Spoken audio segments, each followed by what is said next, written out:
Swami Vivekananda translates this sutra as the mind becomes fit for dharana. Swami Prabhavananda translates as the mind gains the power of concentration. Swami Sachidananda translates as and the mind becomes fit for concentration. And Osho translates this as and then the mind becomes fit for concentration.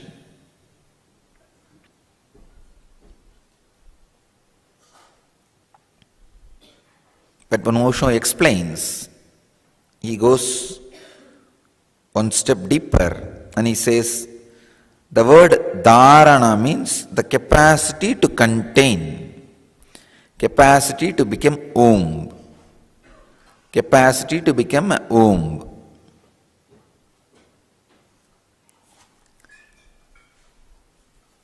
Let me try to give my experience, my version of this great sutra, this great truth. Taranasu cha yogyata manasaha. Now,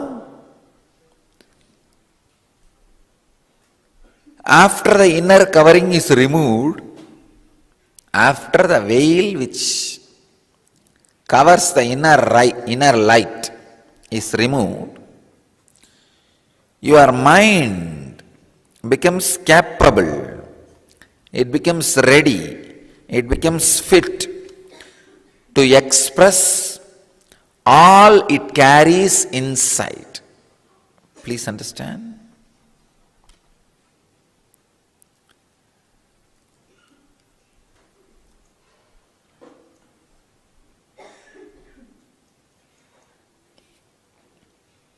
From this sutra,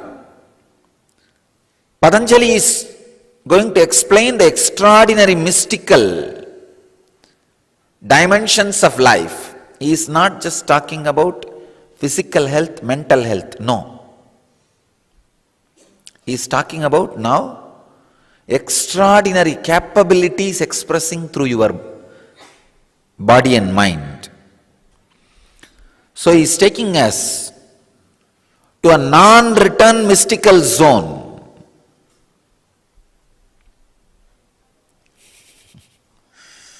A zone where the mysticism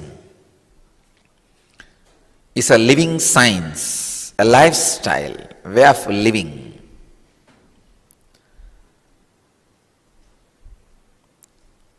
So first, you understand the laws of the life and you raise your coherence to the highest possible conscious coherence.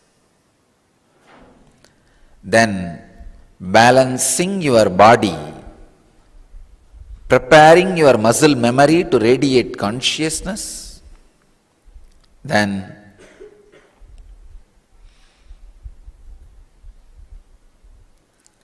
awakening the ability to absorb prana without breathing.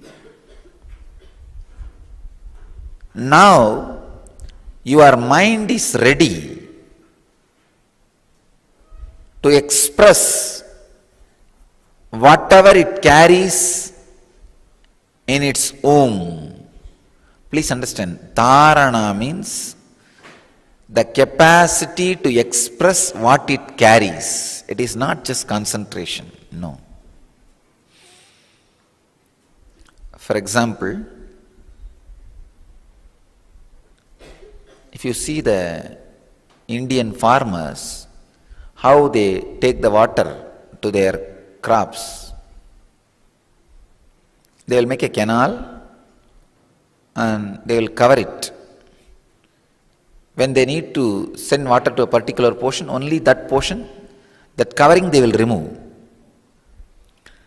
Removing the covering does not mean just removing little bit of mud. It means flooding the water inside. Same way, dharana does not mean just concentration of mind. No. Opening up to release all it carries in itself in the seed form. So the word dharana need to be understood in a very deeper way.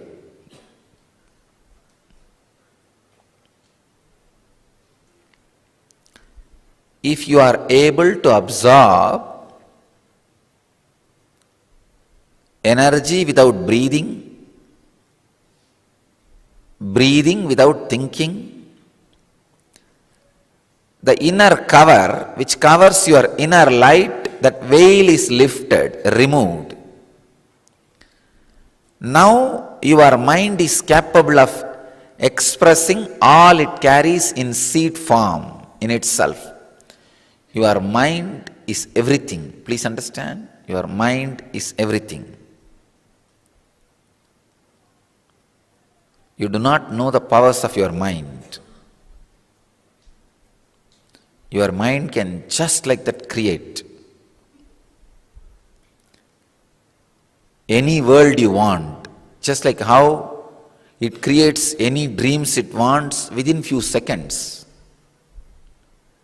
It can just put you in different state of consciousness altogether within few seconds and show a different world in front of you. See how you are dreaming. All it takes is just 2 seconds and you fall into the dream. You fall into that unconscious state and you start dreaming.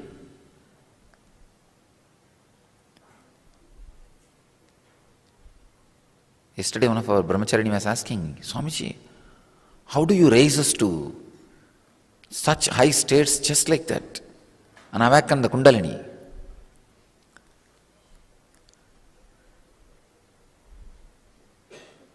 For you to fall asleep and fall into the dream state, how much time it takes? Just few seconds. See, when you create an ambience, that low, dim light, darkness, and the body resting, cooperating for that sleeping mood.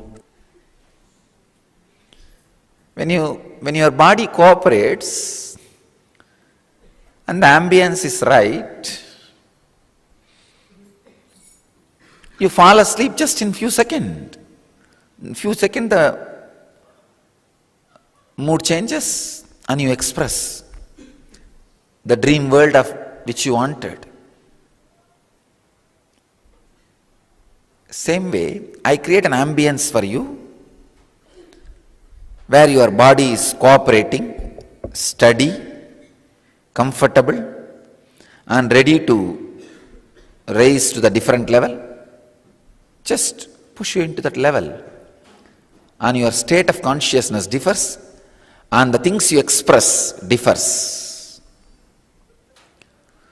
Through awakening the kundalini, I push you into the different state of consciousness. Now, if you understand the science little deeper, you can express whatever you want from your mind through dharana. Please understand. Understand the science of sleep. You will understand the science of dharana. What is sleeping? First, your state of consciousness should become different other than which you are now. It becomes almost dull. You become unaware of this body and slip into some state. After you slip in that state, your mind enters into a kind of a negative dharana where it starts expressing whatever it wants. That is what is dream. Now, the same thing I am doing it in opposite direction. I am raising you to the higher states of awareness, altered states of consciousness. In that state, if you consciously decide, you can take out anything you want from your mind.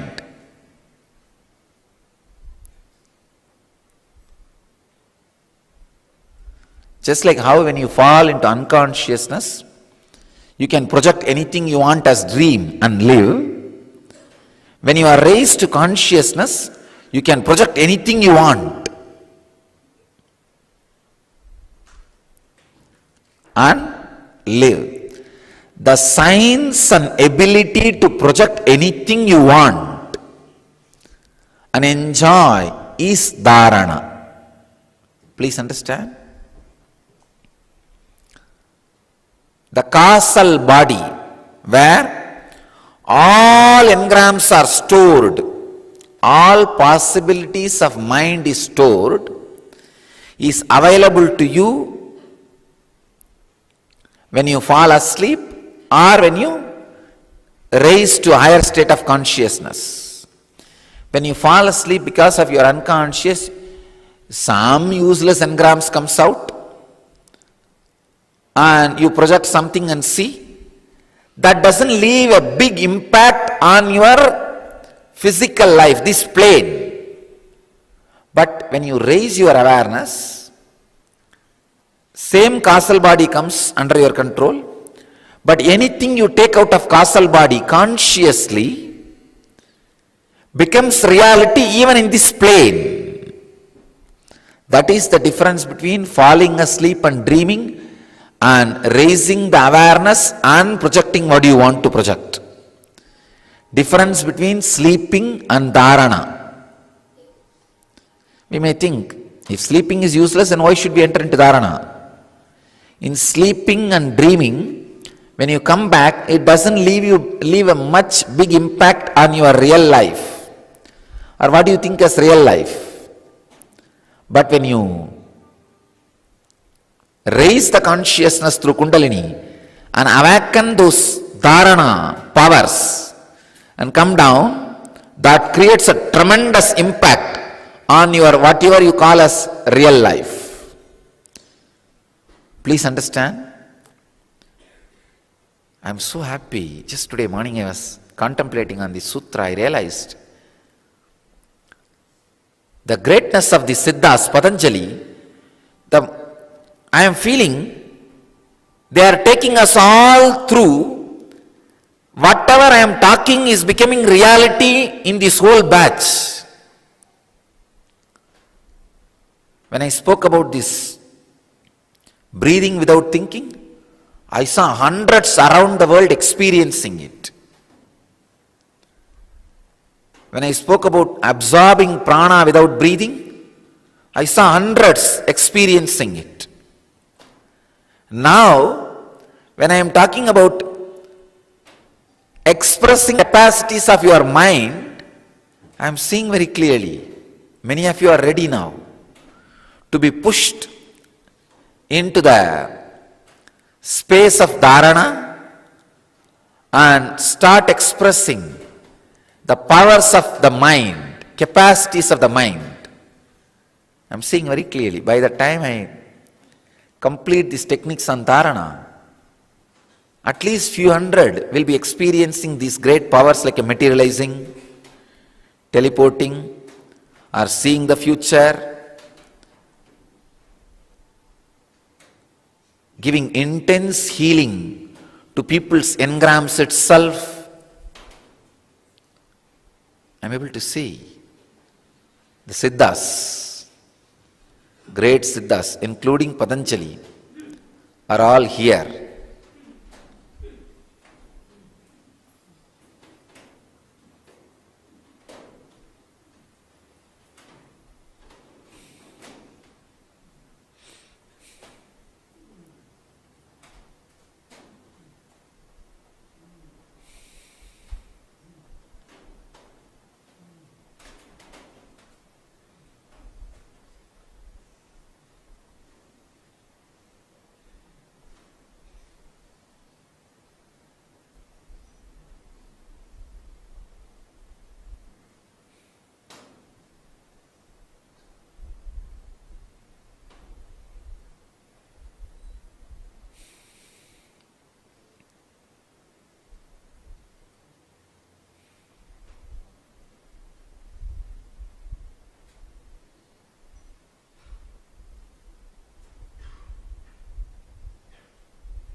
when you fall unconscious and whatever your mind expresses is called dream.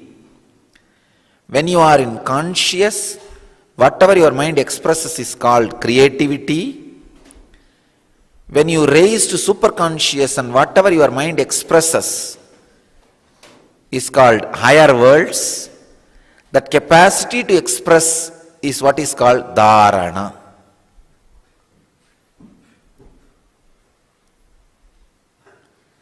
Patanjali talks about hundreds of techniques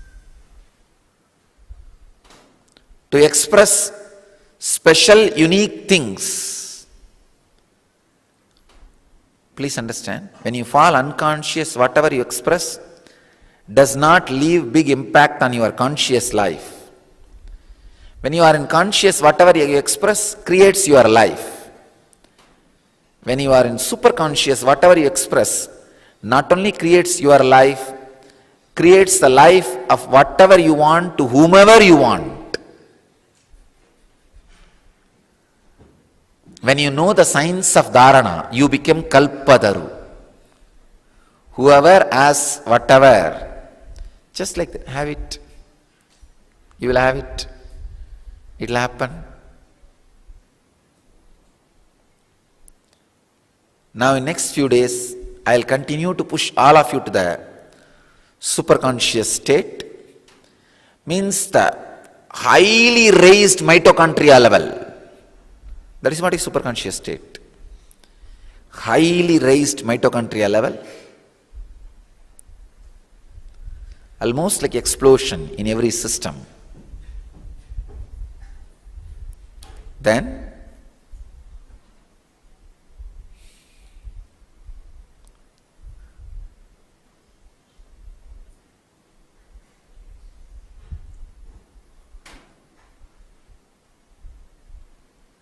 you will learn the science of dharana, expressing whatever you want.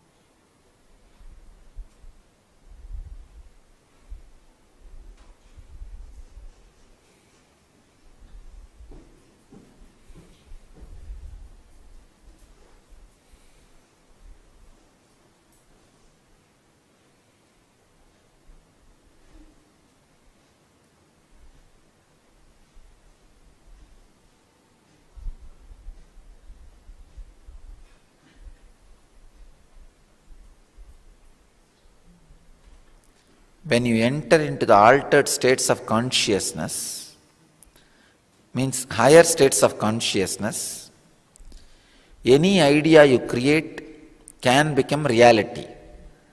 The capacity to create the right idea and making it into reality, that science is what is called dharana.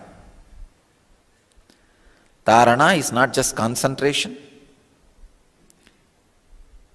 Concentration is like removing the mud. If you say that, the example I gave, that farmer who floods the water into his land, he removes a small mud. If you say, farmer removed the small mud, will it do true to the whole action happened? No. Same way, if you say dharana is concentration, it will not do true to the whole action happening. It's only a poor translation of one dimension. You will have to say, farmer is flooding his land with water by removing that small obstruction or removing the little mud. Only then what has happened will be told, translated, properly conveyed. Same way, dharana should be translated as the capacity to create, express and make into reality of the extraordinary capabilities of your mind, which is there in it in seed form, is dharana.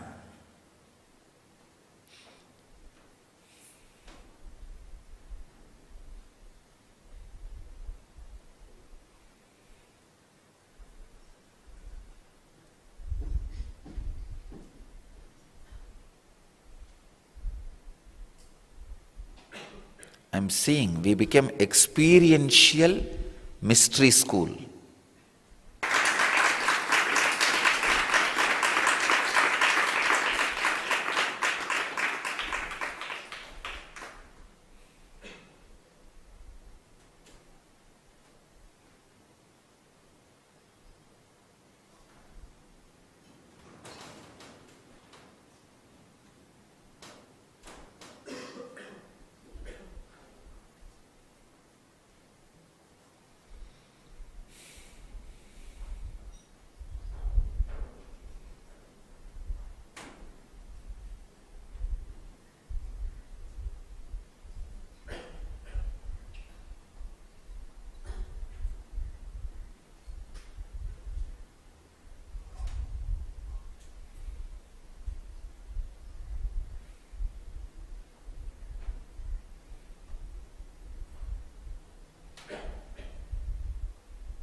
I bless you all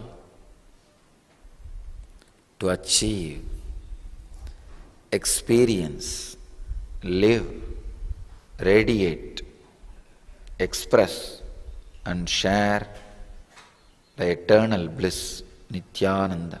Thank you.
Yes. Nithyananda, to all the participants, that was a beautiful session where all of us understood more on how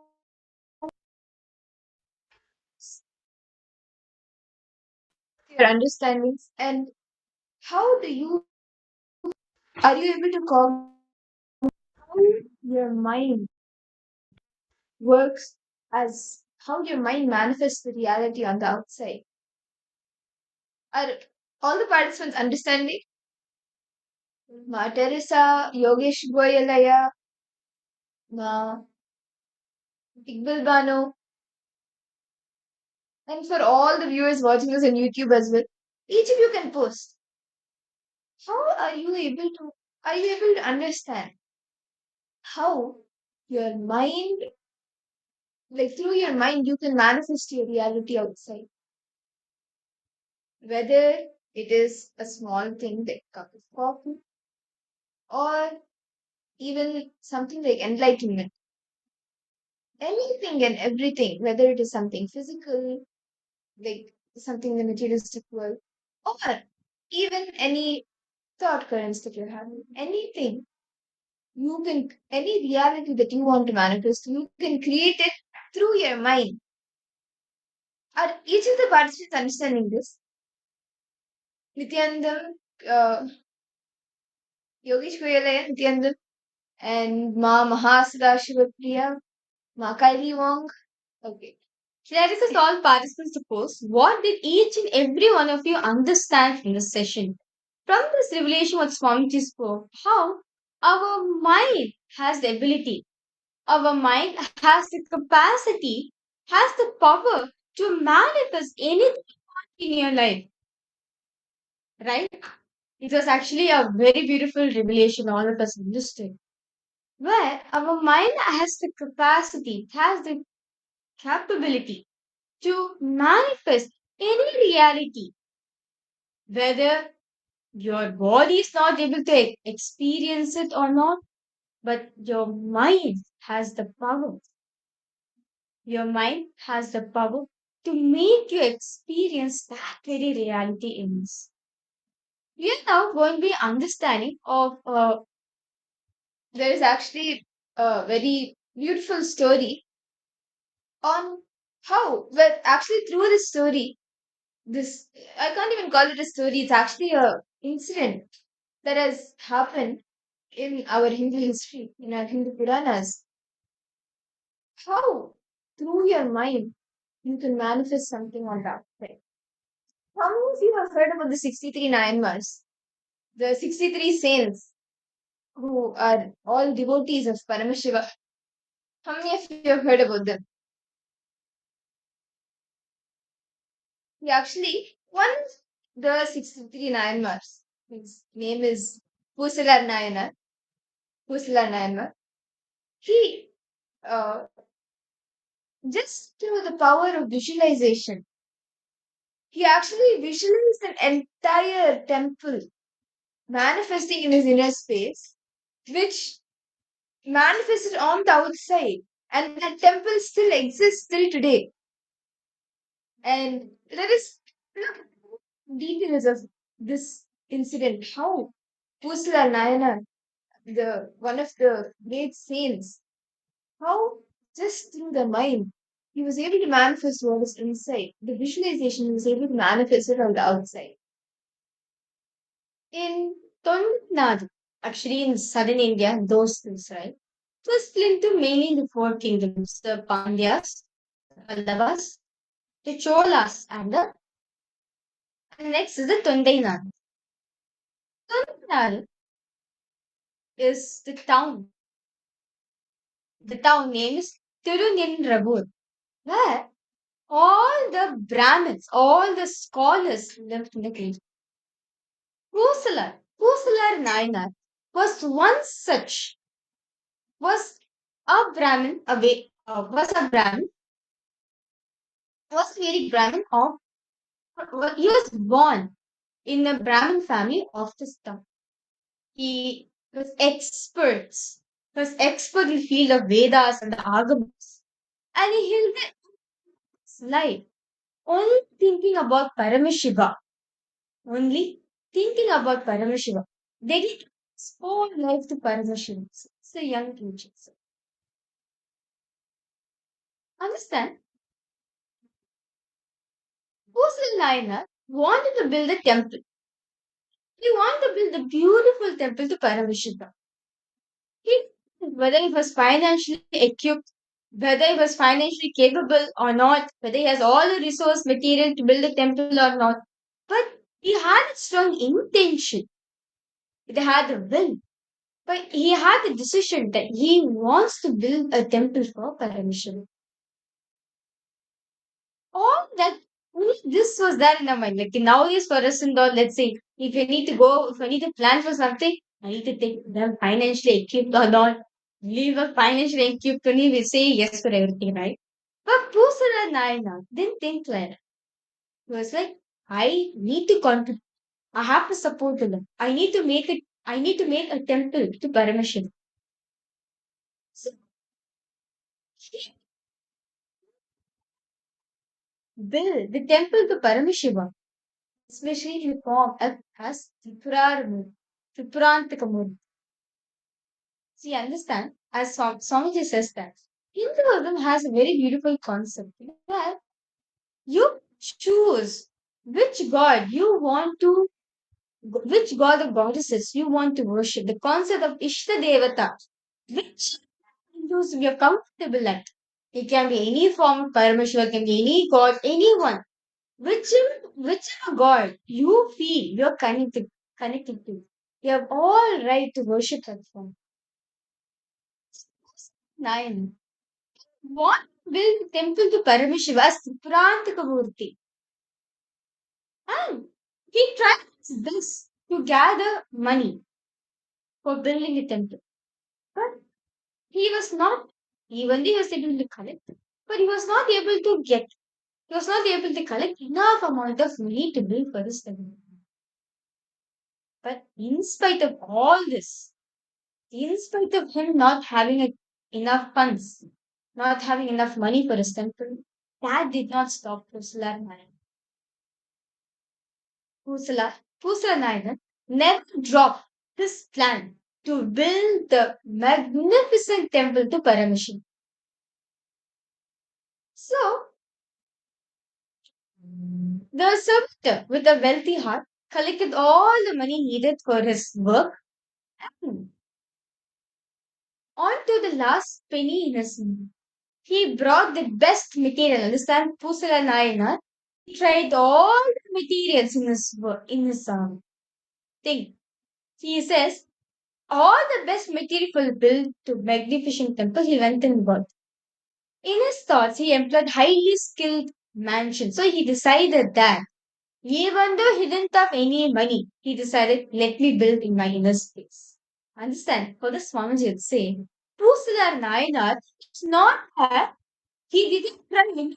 He tried stone, he tried granite, he tried everything. Soapstone, he tried every single material on planet Earth. He tried every single material to build this temple. But he decided the best material out of which I can build this temple is on an inner space. So what he does is he Agama book and he visualizes in his inner space the best material foundation is being laid. Then the workers are starting to build the temple.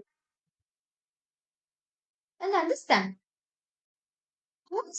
like he on selected day. So basically, in his inner space, he searched for the best material and also the best workers to help him in. On auspicious day, as per the Agamas, he laid the foundation stone of his temple in his heart. From then on, well planned for a long time without a break, he completed the temple all in his inner space. First, completing the altar, completing the structure of the temple, then the structure, then the gopuram, the temple towers and everything. and the Garbha, the Sanctum Sanctorum, where the deity is going to live.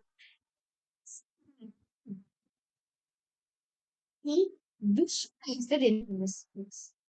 He even like in his nest space, he even saw he dug a pond and he raised the temple tower, decorated with clay statues, and then he dug a pond for the bath and the pond is filled with water and it's taken for Paramashiva, and he raised huge walls in his nest space.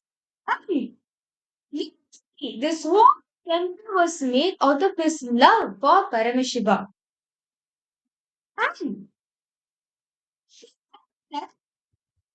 he found a day that was good for the installation, for the doing the Kumbhabhishekam. For this wonderful temple, Kumbhabhishekam was like officially you are opening a temple with all the rituals in it. So, Kusala Nayana built everything in his inner space. Understand? The temple is his inner space, not yet outside. It's in his inner space he built it. And he found an auspicious date for the Kumbhabhishekam to happen for this temple. At the same time, the king, who was also an ardent devotee to Paramashiva, who is in Kanchi. In consultation, he also built the temple. In construction, he consulted the astrologers. He also sued. He also decided the best day for the concentration, for the Kumbhabhishekam in his temple also. But to know, unfortunately, both of them fell on the same day. See, the day when Pusalar Nayana decided to open his temple, we do Kumbhabhishekam for his temple, that's the same day. The Pandit, what he did Kumbhabhishekam in his temple, Kanchi. Now, these 2 days were following on, these two events were happening on the same day, and both of them, like Pusalar Nayana, he invites Paramashiva, and even the king, he invites Paramashiva.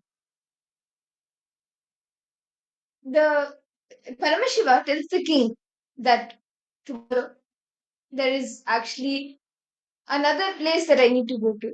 So Paramashiva says that he will not be able to come for the inauguration of the temple of the king. Actually, Paramashiva will say to him the day before in the dream of the king, Paramashiva will say that I need to go and inaugurate. I need to go and bless Husla Nayana's temple, which is there in Tirunindragur, and he has built it. He tells the place. And Paramashiva tells the king to fix one more day for his temple later on. Of course, Paramashiva knows everything, right? He wanted to show the material of the consciousness. Understand? Husna, he built in his space. Understand? It's not yet outside. It is still in his inner space. Nobody, like, if any of us go there, we will not be able to see it. And even the people there, nobody will be able to see it because it's not as a physical structure on the outside. It is only built in detail inside the inner space of Kusala and Nayanar. It has not come outside yet. Then after that, what happens is, so the king wakes up. He said, who's this great person that Paramashiva himself is going? Who is the great person who has arranged the Kumbhabhishekam on the same day which I am doing? Who's the great person? But Paramashiva has to go to attend his Kumbhabhishekam first. So, like, who's this such great devotee that Paramashiva is talking about? The what? What's them with the Puslanine? But, surprise, there's no temple built by any such devotee named Pusala in that town. The king was like, what is this? Paramashiva said, a temple is being built over here. Here coming see and asking who's this person. Here coming see there's no temple at all. And there's no temple by any such devotee named Pusala in this town. Then the king called all the Brahmins of this town, asked about Pusanayana. And Brahmins told the Brahmin told the king that yes, Pusanayana is living in this town only. He is born and brought up, is living in this town only. Then the king waited on many small kings, but did not want to call a devotee to place where he was. Instead, he went to greet Pusanayana. So at the end, he saw Pusanayana. So he went to Pusanayana with utmost reverence. He went to the temple and asked about the superior temple he had built for Paramashiva, where he built for Paramashiva himself.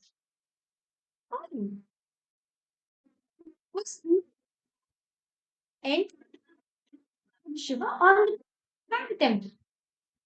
This simple thing, like understand Pusla Nayanar with uttermost devotion, was he came by gratitude and understand Paramashiva.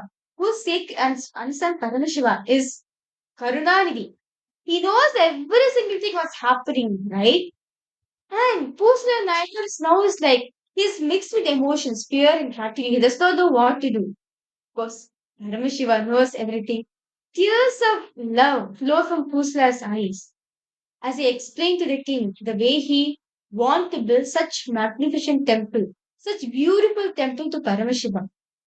The final and how, because of that, he built the temple in his heart. Understand, Swamiji says he decided the best material for his temple is his inner space, not the stones or the granite or all this thing. No, he decided the best temple to Paramashiva is in his heart. So he told he told the king, Pusala Nayana told the king that I built a temple in my inner space. The king wondered, what a devotion this devotee had. Immediately the king bows down to Pusala Nayana and he returns to his capital. And what Swamiji says to Vidya, that Paramashiva, once he does the Kumbhabhisheka, right? The king will be there. When the Kumbhabhisheka gets over, Paramashiva just comes out, he just brings out from his inner space and is out. Understand? The temple which was built in Pusila Nayana's inner space, Paramashiva just brings it out. Just brings it from his consciousness. And it is actually a temple. Till date, that temple exists. If you see the temple, the intricate carvings in the temple, you see the temple, any other temples that are around the area, in that same city, around the area, around Tamil Nadu, or even in other places, there will be human errors in sculpting. With the chiseling that is done, there will be few small human errors. But in this temple, this temple is called the Atmeshwara.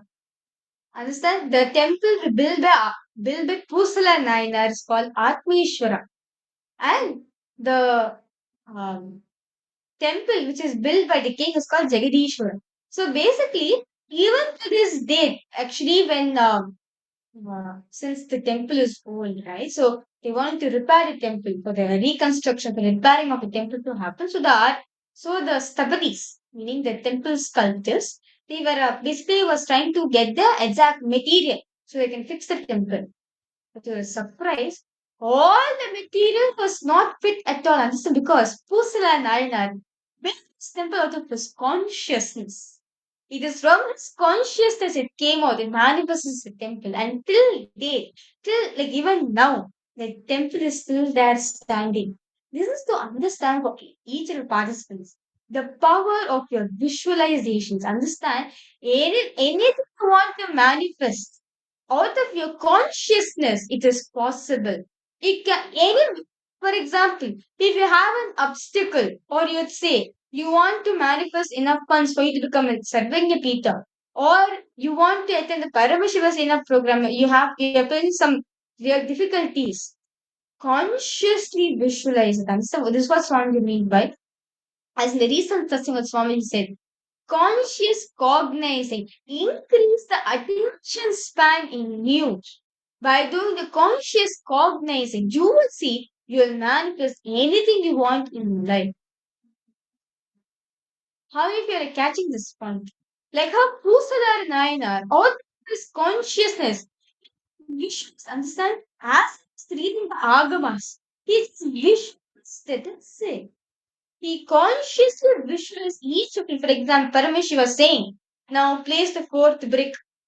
No, sorry. Now place the fourth brick of this. He visualized him placing the fourth brick in his inner space. Now Paramashiva was saying in the Agma, now carve this pillar in the Adda Mandapam like this. He visualized it in his inner space, carving the pillar with exact design Paramashiva was saying. See, in any part of the temple that you see, the human error, like the error that may be there due to the chiseling, the slight ups and downs in the depth of the designs, all of that will not be there in this temple because it is consciously built from the mind, from the inner space. It is consciously built. So all of these, the small errors that usually happen while sculpting, doing the chiseling, that will not be there in this temple. Get a chance to visit India, you can actually visit the temple as well. Understand this is a science you can just through your mind. How many of the participants are able to connect and relate? You see, so many participants logged in. Nithyananda, Ma Irene Lemos, welcome, Ma.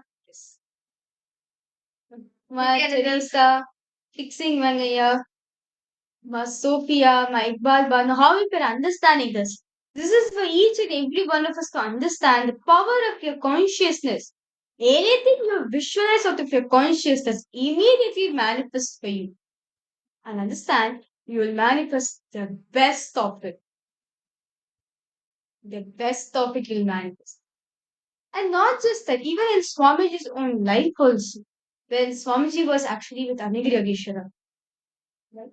When Swamiji was spending time with Anigri Yogeshwara, point of time, Anigri Yogeshwara gave a clay to Swamiji saying, make Ganesha out of this. So when Anigri Yogeshwara gave the clay Swamiji to make Ganesha, Swamiji started making it. After a few minutes, suddenly, see, actually, Anigri Yogeshwara gave the clay to Swamiji and told to make the Ganesha. So Swamiji started making the Ganesha. After some time, it started coming out very beautifully. But the moment, Swamiji started thinking, okay, is it coming properly? How will it come out? The moment these thoughts start happening, Swami actually describes how the Ganesha actually started dissolving. It started, the form was not holding. So Swamiji was again trying to put it back into shape. It was not coming. Swamiji tried attaching the hand, attaching the legs, making the face. But still, the Ganesha deity that Swamiji was making, it kept getting out of shape. So Swamiji was wondering why this is happening, and that space that Swamiji was making it in. Anandi Yogeshwara was seeing Swamiji, and Anandi Yogeshwara beautifully told Swamiji, visualize it happening within you. Visualize, first build the Ganesha within you. Manifest the Ganesha within you, and then make it on the outside. So what Swamiji did? Swamiji visualized the entire form of Ganesha within him. As he visualized, Swamiji made the Ganesha. And many of you may have seen how Swamiji teaches how to make Ganesha. understand the first time Swami made Ganesha was at this point of time when it was during these 9.5 months when Swamiji was with Arunagiri Yogeshwara. And Arunagiri Yogeshwara was teaching Swamiji all the different sciences, and this Arunagiri Yogeshwara was teaching Swamiji about the conscious manifestation. So Swamiji visualized Ganesha happening in his inner space and manifested the same outside as the Ganesha deity. And what the same material that just a few moments ago, just a few minutes before that, was not holding shape, started forming shape. It took form into a beautiful Ganesha deity, a clay Ganesha deity. And that is the same thing Swamiji is initiating us all into, the conscious manifestation. And giving us the understanding that through your mind, you can create anything, visualize it within you, create it in your inner space, manifest it on the outside.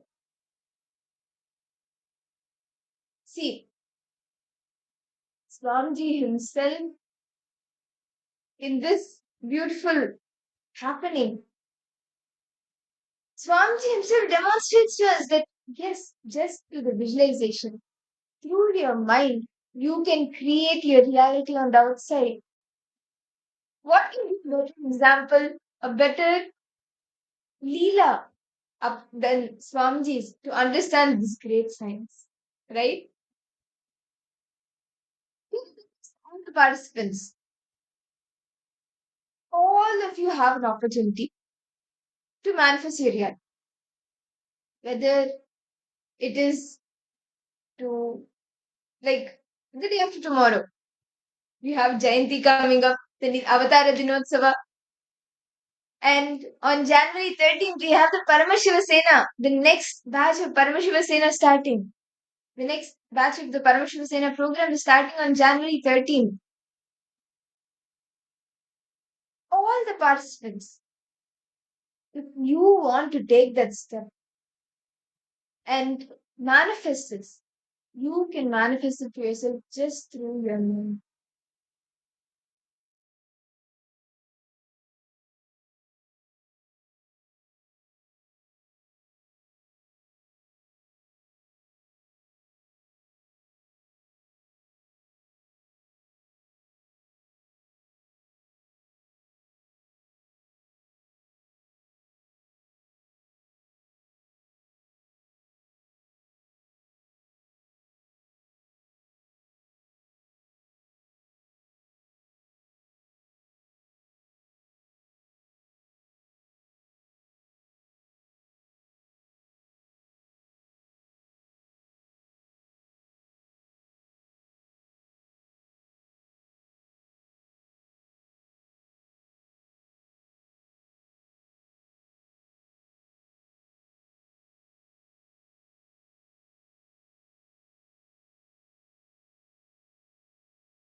Nithyananda, to all the participants, we sincerely apologize for the technical glitch.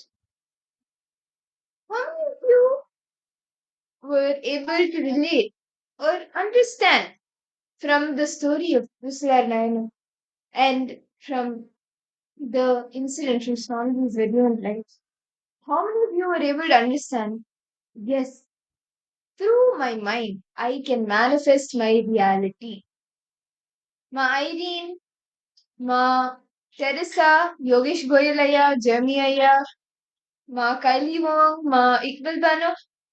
See, understand, each and every one of you can manifest your reality. Can I request each of the participants to post one thing that you want to manifest right now? If you are given an opportunity, what is that one thing that you want to manifest? Can I request all participants to post? What is it that all of you want to manifest in your life? Come on. Health, best relationship. What is it that all of you want to manifest in your life? Can I request all participants to start posting? Become enlightened. Okay. What else?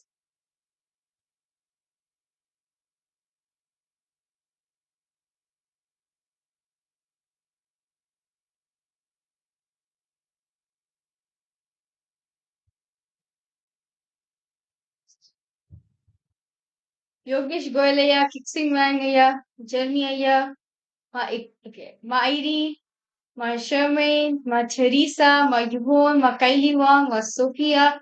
Can I request all participants to post? What is it that all of you want to manifest in your life? What is it? Can be anything.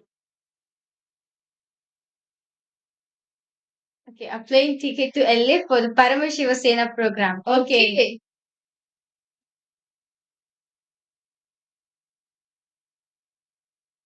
Actually, whether it is enlightenment or even getting a ticket to flight LA for the program, both and any reality you can manifest through your mind. Actually, when it is about manifestation for a flight ticket, right? I remember a very beautiful experience, personal experience, where so this was quite a few years ago. When it was before I joined Gurukul, and me and my Purvashram parents, we had when Swamiji had come to the US actually. This was in 2009 and 10, around that time. So when Swamiji had come to US, we had put our intention to for the Inner Awakening program, and during that time, like Swamiji finished, we had attended the weekend program when Swamiji had come to US, and we had during that time it was when we had put the intention to make it to the Inner Awakening, and then time when the Inner Awakening program which we had put our intention for when that was coming up, what had actually happened was we were running on my Russian father, his job, he had lost his job. So for quite a few months we were running on saving. And finally there was only about there was only 8,000 US dollars left. And with 8,000 we have to pay for the Inner Awakening and also take a flight from the US to India for the program. And if you practically think that's not really something that could be done, or you need to book your flight way in advance when the costs are really low. So we were thinking what to do, but we had the intention. We were like, okay, we need to make it to the IA, to the Inner Awakening somehow. And without any second thoughts, we just, the 6,000 for the program, that was sent, that was paid for the Inner Awakening program. Now there was $2,000 left. In 2000, we had to find a flight from from US to India. and we were not finding any flights. So we were thinking like we have uh,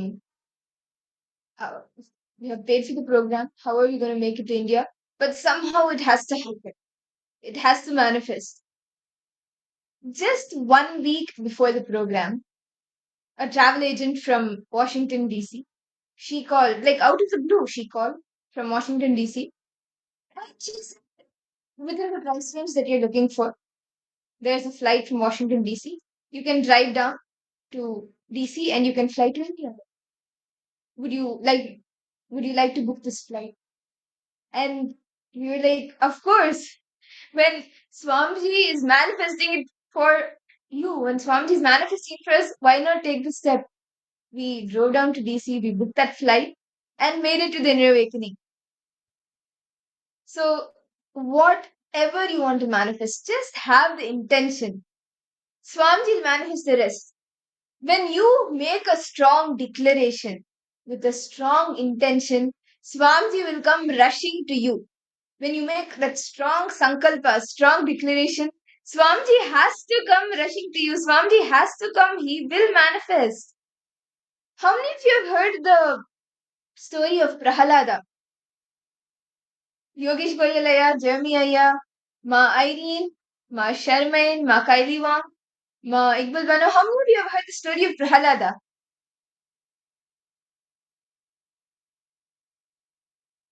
Actually, it's a beautiful story where so Hiranyakashipu, actually, he is in his earlier life, he was there were two the Dwarapalakas of Vaikunta, Jaya and Vijaya.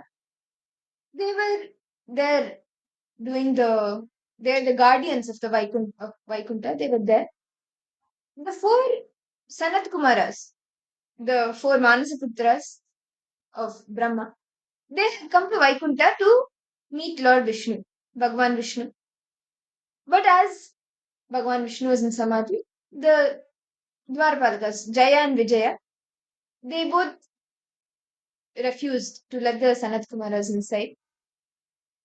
And during this time, because they were not let inside and they really wanted to go and meet Vishnu, they cursed the Dwarapalakas, Jaya and Vijaya, to do three births where they will forget their they will forget their devotion to Lord Vishnu. They will forget that they are a part of Bhagavan Vishnu. They will forget their actual reality. And they will and Lord Vishnu only will come and kill them. So they got this curse. And after this, Jaya and Vijaya, they are born as three demons. Like in the Asura clan, they are born. And one of those three births is Hiranyakashipu and Hiranyaksha. So Hiranyaksha is actually killed earlier, like he is slayed earlier by Bhagavan Vishnu in Bhagavan Vishnu's form as Varaha, as the boar. And that is a different story as well. That's also another beautiful Leela of Bhagavan Vishnu. And Hiranyakashipu, his son was Prahalada. As the curse was told, they will not remember Bhagavan Vishnu and they will be like enemies. They will dislike Vishnu. So, and so Hiranyakashipu was like, everyone has to worship me. And he does tapas. For many years, he goes and he does tapas to Lord Brahma. And he gets a boon. He cannot be killed by any animal or human in the day or in the night, in the sky or on the ground, outside or inside, by a weapon or by hand. Like this, he gets a boon, a very elaborate boon that he cannot be killed by this and that. So he now thinks he's like all powerful, nobody can kill him. He goes and he starts creating ruckus everywhere. Like everyone should worship him, not Vishnu. During the time when Hiranyakashipu was doing tapas, his wife, Hiranyakashipu's wife, was pregnant with their son. And during this time, because the devas, they didn't want another demon like Hiranyakashipu to come. So they decided, okay, when the child is in the womb itself, let us do something. And Indra comes and is taking Hiranyakashipu's wife to Svargaloka. That time Devarshi Narada comes. He tells Indra, no, it's okay, we can, let's, the child, it's unborn child, we can educate. And so Devarshi Narada takes Hiranyakashipu's wife, and of course, Prahalada is growing inside her womb. He takes them both. Narada continues to tell the stories of Narayana and the name of Narayana. And Prahalada inside his mother's womb is listening to all of this. And after the tapas, so this continues for a few months. And after Hiranyakashipu does the tapas and he comes back, he takes his wife and he goes, and Prahalada is born. Now Prahalada all these months is listening to the glory of Narayana. And he becomes a very staunch, devoted child. Like he is very devoted to Narayana, continuously chants Narayana's name. And he is growing up also. He becomes 3, 5. He is growing up. As he's growing up, the way he's telling Narayana, Narayana, he's chanting the name and he's telling Narayana stories. He continues. This angers Hiranyakashipu. Even when he goes to Gurukul, he tells all the kids also to chant Narayana's name. This angers Hiranyakashipu. He's like, how can you chant Narayana's name? I am only God. And he tries punishing Prahalada in many ways. He tries sending a snake to bite Prahalada, but with as Prahalada is chanting Mahavishnu's name, the snake doesn't do anything to him. And then he tries sending wild elephants. Instead, once the wild elephants reach Prahalada, they bow down to him. Hiranyakashipu tries feeding tries feeding poison. But the moment he drinks it, it becomes nectar. So there's so many different tactics Hiranyakashipu does to try to kill Prahalada, because after trying to explain Prahalada with patience, with scolding, with everything, Prahalada still continues to chant Narayana's name. And so eventually Hiranyakashipu just decides to kill Prahalada. He even tells his soldiers, his people, to throw Prahalada off the cliff. And they throw him. But he lands on a soft bed of flowers. He doesn't get hurt. So now, finally, what he does, he tells his sister Holika. Holika has a boon, that she has a veil, that if she wears that, she will not be burnt by fire. So wearing that veil, Hiranyakashipu tells her to take Prahalada into the fire. So she goes. Prahalada is seated on her lap. She's wearing the veil. Prahalada doesn't have anything. He's just chanting the name of Narayana. And they leave the fire. But as he's chanting Narayana's name, the veil comes on Prahalada. Holika gets burned. Prahalada is saved. Nothing happens to Prahalada. He doesn't get harmed. Now Hiranyakashipu is so angry. He's like, how can this be? You're continuously saying Narayana is everywhere. Where is Narayana? Is he in this stone? Is he in this air? Where is he? If he is there, show me, where is Narayana? That time, Prahalada lifts his finger and he's showing where Narayana, he's going to show where, the moment Prahalada says that Narayana is here, and he is lifting his finger. That time Narayana is like, he gets up from Vaikuntha to rush to Prahalada. And in Vaikuntha, Lakshmi is asking Narayana, where are you going? Suddenly, why do you get up? Narayana is like, by the time Prahalada's finger stops, I need to go and be there wherever he points his finger. Because the space with which he made his declaration that I am there, I need to be there. So by the time his finger stops to point where I am, I need to be there, I need to rush, I will explain as I'm going. And he leaves Vaikuntha. And by the time Prahalada points at the pillar and tells that, like, Narayana is there, Narayana manifests there, and Hiranyakashipu, he comes, he breaks the pillar, and from that pillar, Narasimha, Mahavishnu, Bhagavan Vishnu manifests. And after this, the entire, like, Narasimha manifests in the form of a half man, half animal. So it does not contradict the boon that Lord Brahma blessed Hiranyakashipu with.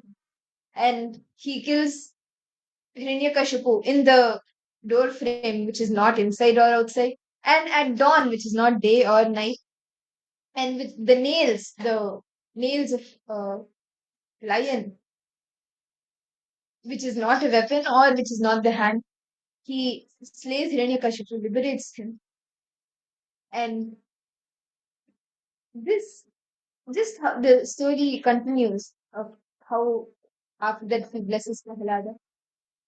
And just if you look at this story, right, Bhagavan Vishnu comes rushing to Prahalada just with the power of his declaration that yes, Bhagavan Vishnu is here. Vishnu, my Narayana, is here. Just like that. For each and every one of us, Swamiji is manifesting. When you just make the declaration, this is what I want to manifest, Swamiji will come rushing to you. Just make a declaration. Put your intention and make an authentic declaration. This is what I want to manifest. Swamiji will come rushing to you to manifest your reality. So, Ma Iqbal, Ma Kylie Wong, Jeremiah Yama, Irene, Ma Sherman, each and every one of you, reality you want to manifest. Put your intention, make a declaration. Swamiji will take care of the rest. He will come rushing to attend to you to manifest that reality for you. And understand, on the auspicious day, understand, we are just like less than 24 hours to like the exact time when Swamiji appeared, Swamiji advent on the planet Earth.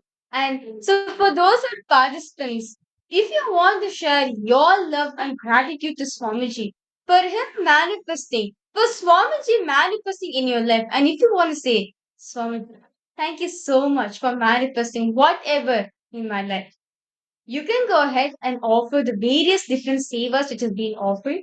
Like we having the Pratiksha Pada Puja. Understand? The I would say offering the Pratiksha Pada Puja on this auspicious day will, like, it's just too amazing. Like exactly the time when Swamiji is born.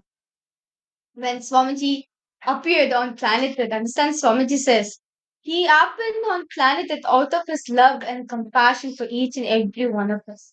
So for those participants who are interested in offering the Pratiksha Pada Puja and want to offer various different sevas on to Swamiji, please head to events.kailasa.org/payment, and please head to this link which is being projected for all the participants, and you can choose which sevas you want to offer to Swamiji on the auspicious Avatar Dinotsava. It's just like less than 12 hours, I would say. Less than 24 hours. The time is ticking actually for that auspicious moment to come where, understand, not just this alone, astrologically, cosmologically, this, the advent of Swamiji is also, when understand, Swamiji said, when Swamiji was, as Swamiji said, right, when he appeared on planet Earth, Swamiji said how he actually appeared. It was on the year 1978, and Swamiji came to planet Earth as a meteor. As a meteor, he came to planet. When he's come from space, there was a light in southern India, what is known now in southern India. There was light over there. And Swamiji entered into light. And Swamiji knew when Swamiji entered it, like he knew he entered Arunachala. The first I in Swamiji.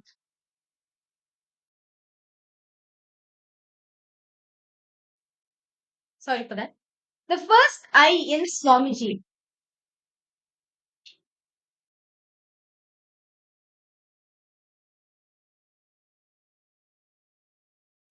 Sorry for the technical glitch.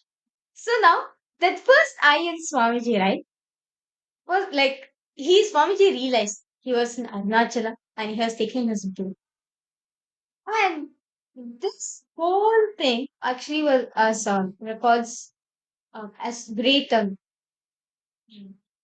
scientists actually, astronomers see that on this day, the supernova named Akila was in its peak. So the scientists record this day as 1978, where the quadrant meteor. You can actually see tomorrow on the auspicious day. The quadrant meteor will be hitting like you can see from planet Earth, and like so many auspicious things is going to be happening tomorrow. So those are the participants and all the viewers, if you're interested in offering any of the sevas, we have the Pratiksha Parapuja where you can offer the offering your gratitude to Swamiji. So if you're interested in offering the Pratiksha Parapuja, please head to events.kailasa.org/payments. The link is being projected for all the participants below. I request all of you to please head to this link, and you will be guided on which of the sevas you want to offer to Swamiji on this auspicious day of the 48th Avatara Dinotsava, the 48th anniversary of Swamiji's Advent. My God. Swamiji will say one thing, that when Swamiji was in his teenagers, right? Understand when Swamiji happened to planet Earth from his consciousness. Understand there's a conscious birth when Swamiji happened to planet Earth. Swamiji says when he was in his teens, when he was in his teenager, he built a place for Kaila for Hindus. When Swamiji was in his 20s, he built a street to Hinduism. When Swamiji was in his 30s, Swamiji built a place for Hinduism. Now, when Swamiji in his 40s, Swamiji built a country, a nation for Hinduism, that is Kailasa.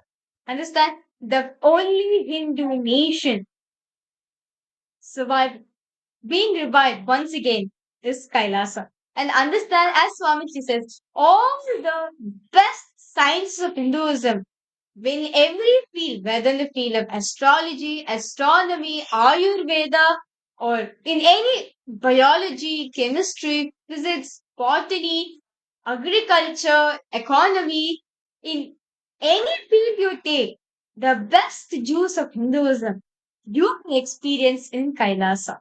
Then understand? So, of course, all of us are going to be celebrate tomorrow. Actually, like, tomorrow's the time where exactly on the Chitra Nakshatram, the time, exactly on Chitra Nakshatram time, Swamiji will be creasing all of us on tomorrow, as Swamiji was born. Swamiji happened on planet Earth on the Chitra Nakshatram, when the moon was in Chitra Nakshatram, the constellation of Nakshatra, and Kanya Rasi, the zodiac sign of Virgo. So Chitra Nakshatra, Kanya Rasi. This is the exact time Swamiji happened on planet Earth. So those are the participants. This is a rare happening, and this if you want to experience, if you want to offer your gratitude to Swamiji for what you need, for whatever Swamiji has done in your life, we have so many different sevas, rituals which you can offer. First is the Pratiksha Pada Puja, offering to Swamiji's divine lotus feet. Understand? One thing I would say, like, the greatest thing, if you want to be freed, understand Swamiji says, Guru Gita, actually the Guru Gita, Paramashiva very beautifully says, if you want to be relieved the ocean of samsara, meaning if you want to relieve yourself from all the mysteries and everything, just by doing the Pada Puja, doing the puja to hold for the divine lotus feet of the Master, of Guru. Understand? Just by drinking the water, sorry for that, just by drinking water which is used to wash the divine lotus feet of the Guru and sprinkling that in your head. It is equivalent to you taking bath in 7 holy rivers. And when you're offering your gratitude at Swamiji's feet, understand, when you're worshipping the feet of the Master, it is considered you are worshipping the Master itself. When you're worshipping the Guru Paduka, the Guru Pada of Swamiji of Guru, it is equal to you're worshipping Guru itself. So understand, if you want to experience that blessings, the gratitude, if you want to offer your heartfelt gratitude to Swamiji, I request all the participants and all the viewers who's joining us from various different social media platforms, please head to events.kailasa.org/payments and you can choose which of the savers you want to offer to Swamiji out of your gratitude. Understand? Each of the savers being each of the savers over here. It is for how you offer your gratitude songs. I see some of the participants of us. I want to offer Pada Puja. Where can I do the payment? I think it was Jeremy Maxfield. I think you were the one who asked for this. Jeremy, if you want to offer the Pratiksha Pada Puja on tomorrow, do you want to offer tomorrow? Yeah, tomorrow is actually a most auspicious day. Tomorrow is the best day actually.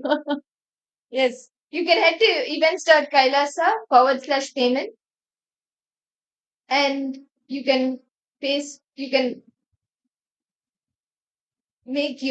sign up for the Pada Puja. And we have so many other sevas happening where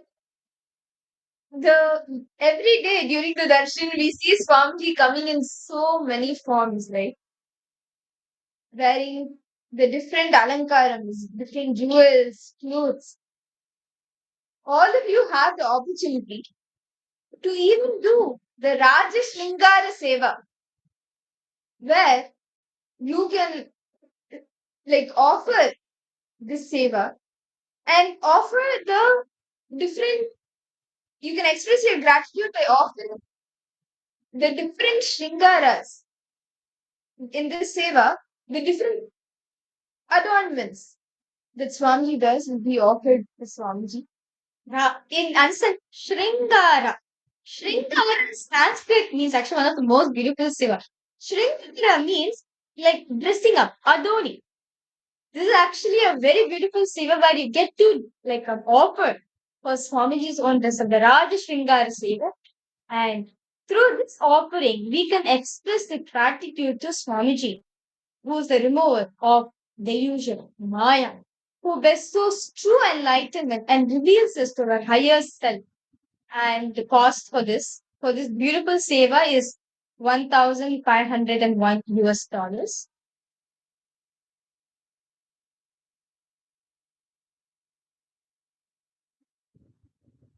And the next seva we have for all the participants is the 108 Vastra Seva.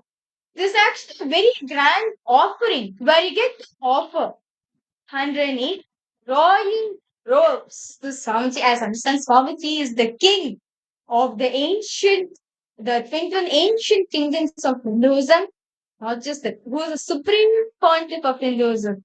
So, all the royal robes to Swamiji on this auspicious day so that he can remove the delusion from you.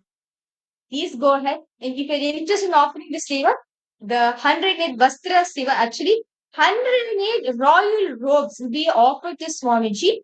And through the seva, any delusions you're experiencing in your life, you will be cleared. It will be removed from you. Swamiji will remove the delusion from you. So, and this seva is about 1008 US dollars.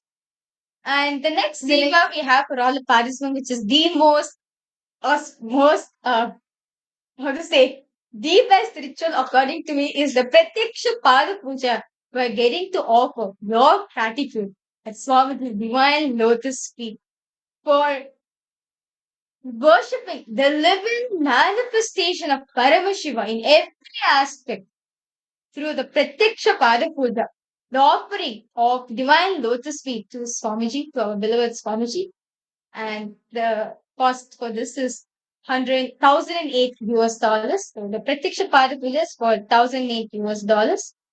And the next seva is the SPH coronation sevas.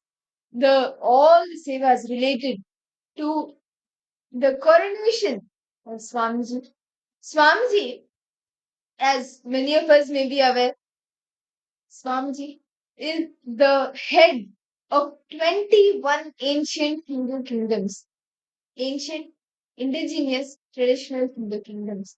Swamiji is the pontiff, the head, the king of these enlightened ecosystems, these kingdoms, and the sevas done to Swamiji for his coronation are also being offered on this auspicious day of Jayanti on the 40th Avatara Dinotsava. And this is 4,008 US dollars. And the next seva we have for all the participants is the Vaijanti Malai Seva, where this is the offering of the victory mala. As Swamiji said, right? In those days, when the kingdom was under when the kingdom was in war, right? At the time, the king could not wear garlands. And only when he is victorious from the war, he wears the mala, the garland as the victory mala, as Swamiji victoriously came in from all persecution, right? So this is actually very beautiful offering where you can offer the Vaijayanti Mala Seva, the victory mala being offered to Swamiji, offering just any mala, but victory mala to Swamiji. Understand? This is not just any normal mala and everything. No, but this is the offering of the victory mala to Swamiji himself. So, and this seva is 1008 US dollars. And the next seva we have is the Nithyananda Namavali Archana, which is chanting the name of Swamiji. Understand? Very beautifully in the Narada Bhakti Sutras. Narada says, one of the ways you can experience devotion is constantly remembering the name by doing the Nama Japa, constantly chanting the name of divine. You can experience the ultimate devotion of the divine. So understand, continuously, this is actually a very beautiful offering where you can offer the chanting or the names of Swamiji brings intense healing in all dimensions of life. Whether you want to manifest health, wealth, or relationship, any dimensions of your life you want to manifest, you can offer the Nithyananda Namavali Archana, where chanting the names of the Swamiji, chanting in the divine name of Swamiji, any healing, anything you want to manifest in your life, just by this offering, you will be healed and liberated. And this seva is for 1008 US dollars. And we have actually many more sevas, actually, this is just few. We have the offering of the Tulabaram seva.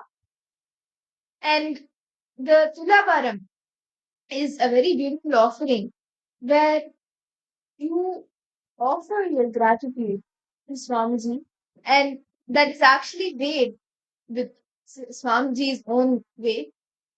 Actually, there is a very beautiful happening during Krishna's time when Krishna sat on one side of the Tulabar and on the other side items were being kept to match Krishna's way. And the story goes how Rukmini, sorry, Satyabhama, one of Krishna's wife, she was one of the, like, her family, her background, she had the most wealth. And one day Narada comes and tells Krishna to come with him. And Satyabhama, she's like, no, how can you take Krishna and do?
Nithyananda to all the participants. We sincerely apologize for the technical English.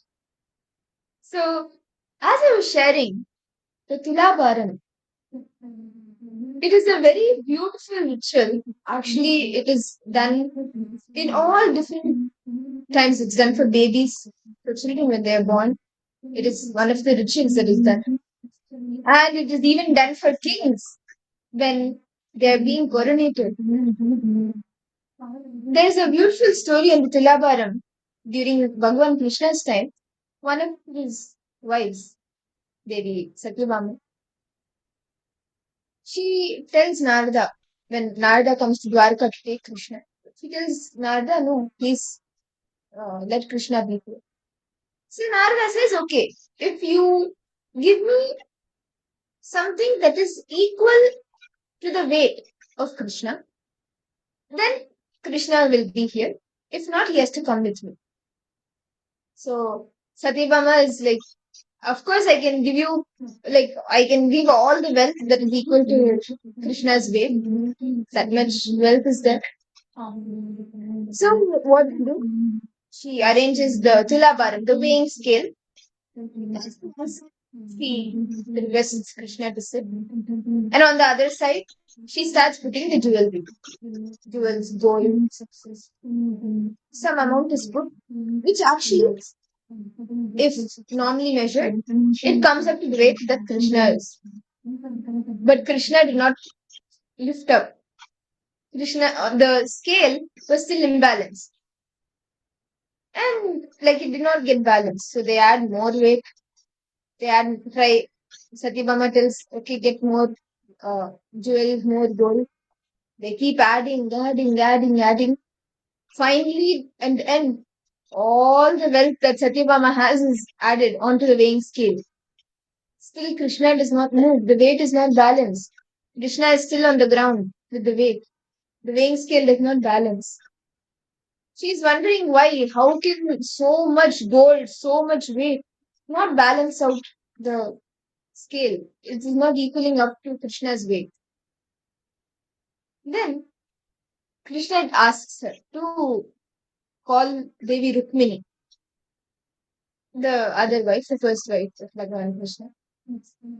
So Satyabhama says okay, and she goes. She requests Rukmini to come. She is there, and Rukmini says okay. She goes to the garden. She plucks one tulsi leaf. She plucks that. She comes to the area where this Tulabharam, the weighing scale is kept. She just places this tulsi, and immediately the weighing scale balances. The weight gets balanced. And that is just because when Rukmini offered that single tulsi, that gratitude, that devotion itself was equal to the weight of Bhagavan Krishna.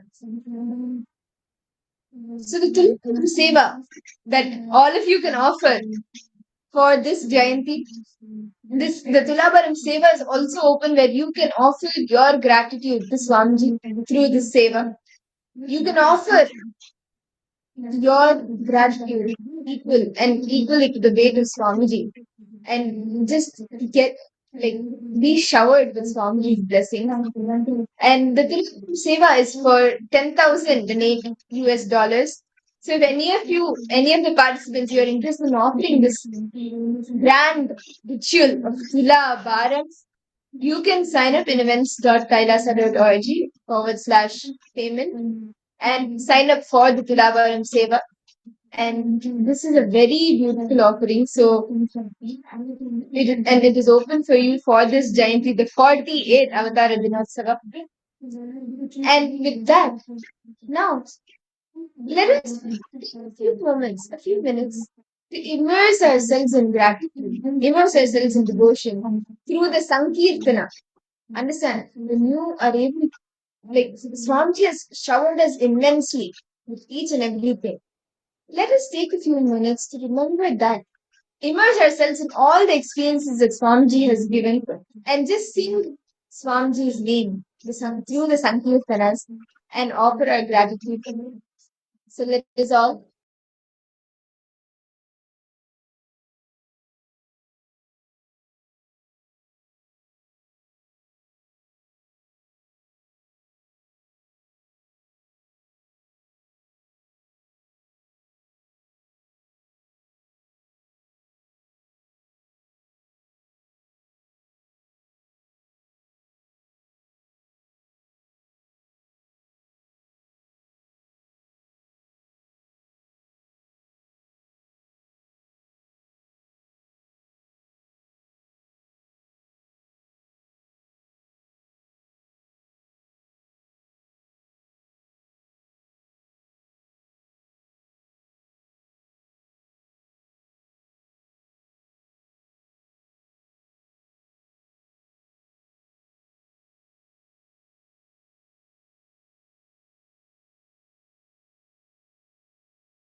now, as all of us are learning, all of us learn this, right?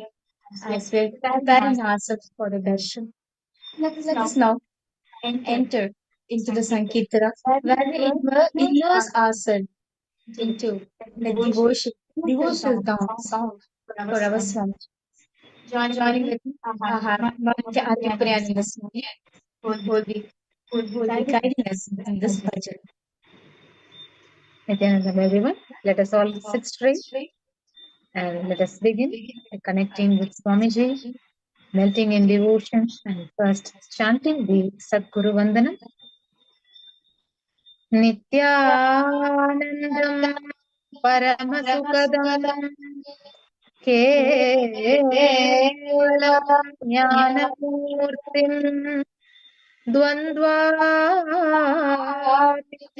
Gaganashadrisham Tattvamस्यादिलक्ष्यम् Ekam Nityam Vimalamachalam Sarvadi Sakshibhutam Bhavatitam Trigunarahitam Sadgurum Tam Namami.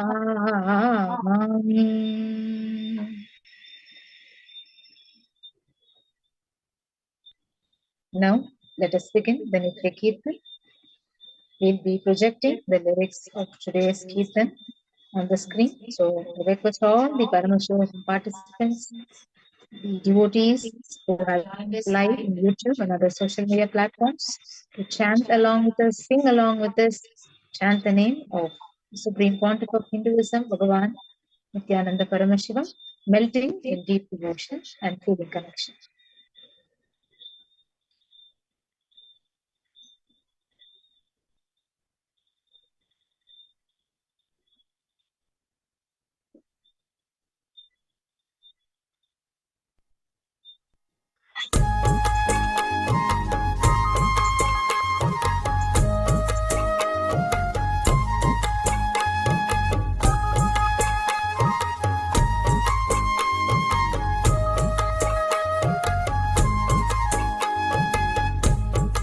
Nithyananda, Nithyananda, Nithyananda, Nithyananda, Nithyananda, Nithyananda, Nithyananda,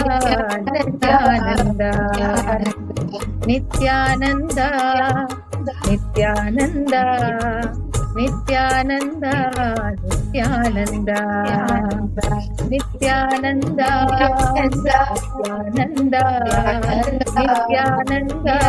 Nithyananda, Nithyananda.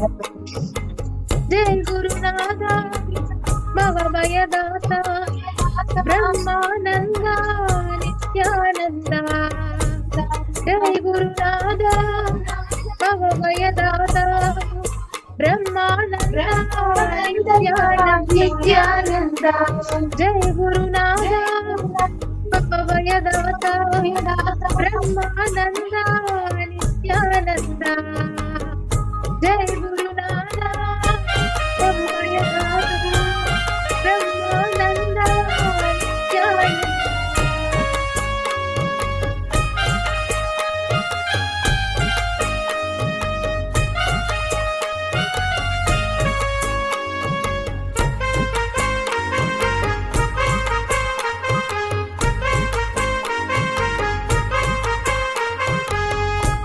Guru Govinda, Paramadayala, Ananda Rupa, Nithyananda.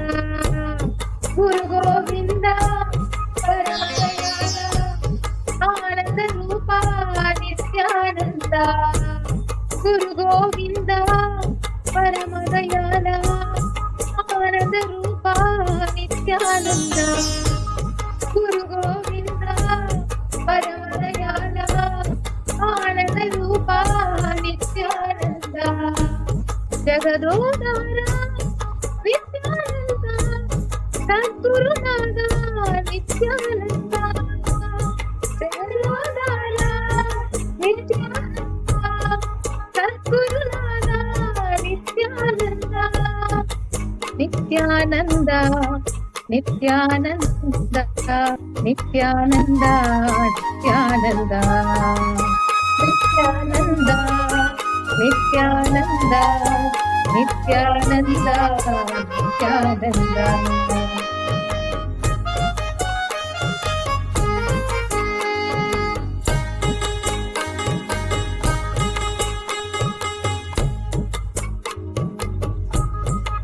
तुमुहोदयमय ब्रह्म विष्णु महेश्वर आदि आनंद नित्यानंद आदि आनंद नित्यानंद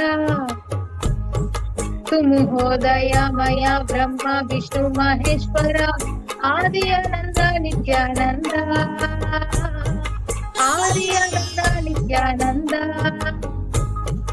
अभय प्रदाता आनंद रूपा अभय प्रदाता आनंद रूपा दया करो कृपा करो आनंदेश्वर नित्यानंदा दया करो कृपा करो Anandeshwar Nityananda Nityananda Nityananda Nityananda Nityananda Nityananda Nityananda Nityananda Nityananda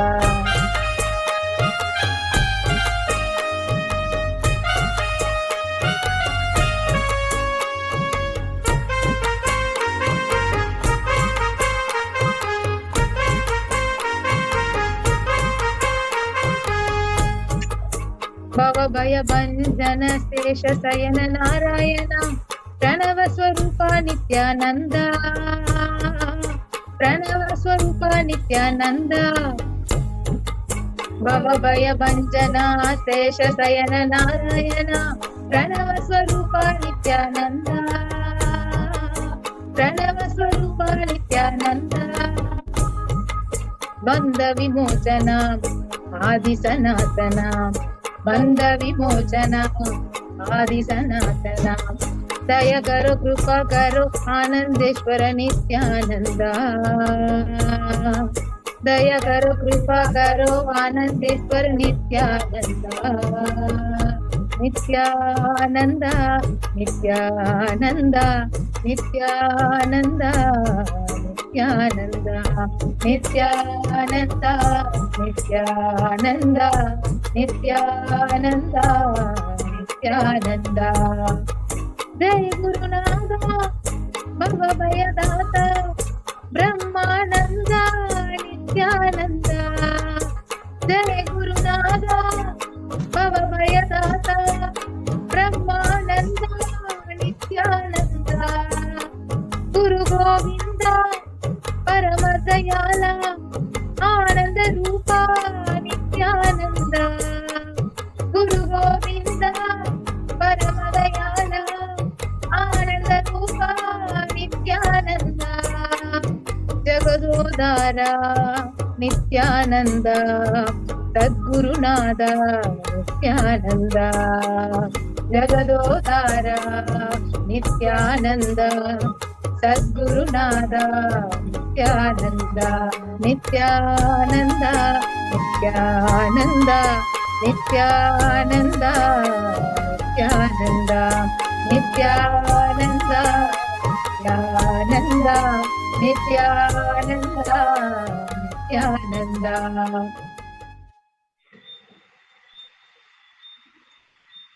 Continue to remain in the pure space of devotion, immersed in bhakti.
Nithyananda, to all participants, how was the Sankirtanam for all of you? Actually, the Sankirtanam is one way through which you can experience devotion, experience bhakti. And then from there, you can also transform that into Paramashiva Jnana and Paramashiva Vijnana. Now, and we understand all the participants, tomorrow is the Jayanti day, and my God, it's like the most auspicious day, I would say, throughout the whole year. All of us wait for this one day to come, for this special day to come. Jayanti of Swamiji, the time where Swamiji happened on planet Earth. Out of his immense love and compassion to the humanity, he is manifested for each and every one of us exclusively. Understand, Swamiji says, I manifest for each and every one of you exclusively. For each and every one of you. And Swamiji says that all of you, you are not a number for me. No, you are Paramashiva for him. You are a being for him. You are Paramashiva for him. This is the day Swamiji manifested on planet Earth for each and every one of us. And if you're interested in offering any of the sevas, the rituals, offering out of your love and gratitude to Swamiji, I request all participants to please head to. You can head to events.kailasa.org/payment and you can sign up for any of the sevas that you are interested in. See, when you your gratitude at Swamiji's feet for what showered you with till now, whether it is Swamiji manifesting in your life in some form or the other, or when you are really seeking for something, like a miracle, he just comes and manifests that for you. Whenever you call him, he just rushes and comes to you. For every single thing that is manifested in your life, when you offer your gratitude to Swamiji, he showers you back. Swamiji showers you 10 more, 100 times more. So for all the participants, we have for tomorrow on the auspicious day of Jayanti, we have so many number of sevas actually which you can participate in. So we have the Pratyaksha Pada Puja, offering the divine lotus feet, doing the puja to Swamiji's divine lotus feet, and the cost for this is $1,008. And the offering of the Uttama Seva, the best offerings, understand, in Agamas. Paramashiva along details and details. The best offerings done to Paramashiva himself.